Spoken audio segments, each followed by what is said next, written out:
Functions, Golgi body क्या काम करती है? तो देखो गोल्जी बॉडी अलग अलग तरह के काम करती है। जैसे अभी मैंने बताया गोल्जी बॉडी का पहला काम है सिक्रेशन, ठीक है।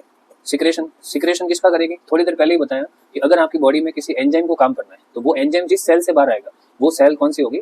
वही सेल होगी जिसके अंदर गोल्जी बॉडी ज्यादा होगी। तो गोल्जी बॉडी, तो इसका मतलब कोई भी सेल अगर एंजाइम सीक्रेट कर रही है, इट मींस उसके अंदर एंजाइम का सीक्रेशन उसकी गोल्जी बॉडी से होता है। तो गोल्जी बॉडी का पहला काम सिक्रेशन।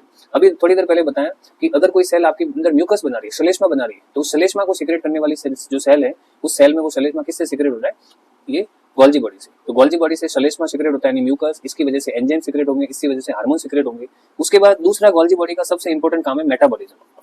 मेटाबॉलिज्म का मतलब होता है कि किसी चीज को या तो बनाना या किसी चीज को तोड़ना। Sum total of all the reaction present in cell.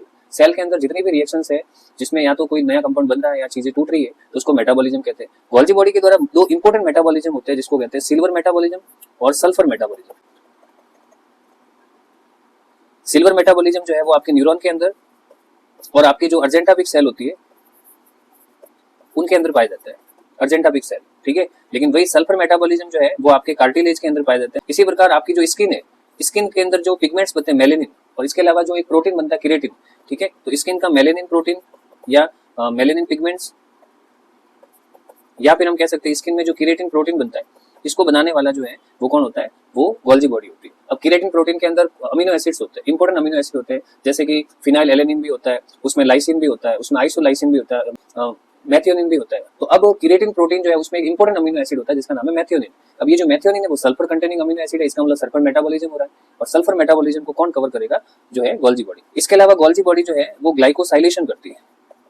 Glycosylation का मतलब होता है कि गोल्जी बॉडी जो है वो ईआर से बनने वाले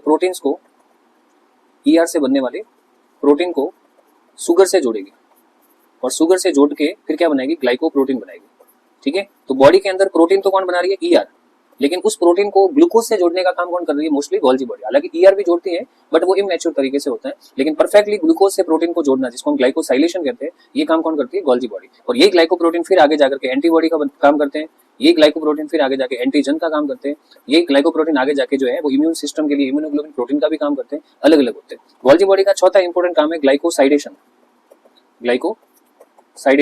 अब जैसे ग्लाइकोसाइलेशन का मतलब होता है कि प्रोटीन को शुगर से जोड़ना, इसी प्रकार ग्लाइकोसाइडेशन का मतलब होता है लिपिड को शुगर से जोड़ना। तो हमारे शरीर में लिपिड किससे बनती है? ये एसईआर से बनती है, और उस एसईआर से बनने वाले लिपिड को शुगर से जोड़ के फिर उसके बाद में बनाना ग्लाइकोलिपिड। और ये ग्लाइकोलिपिड आपके ब्रेन में जो है काम आती है मेमोरी बनाने में, इसको गैंग्लियोसाइडेज भी कहते हैं, सेरेब्रोसाइडेज भी कहते हैं। और इस ग्लाइकोलिपिड्स को जो है बनाने का काम भी कौन करती है? Golgi body.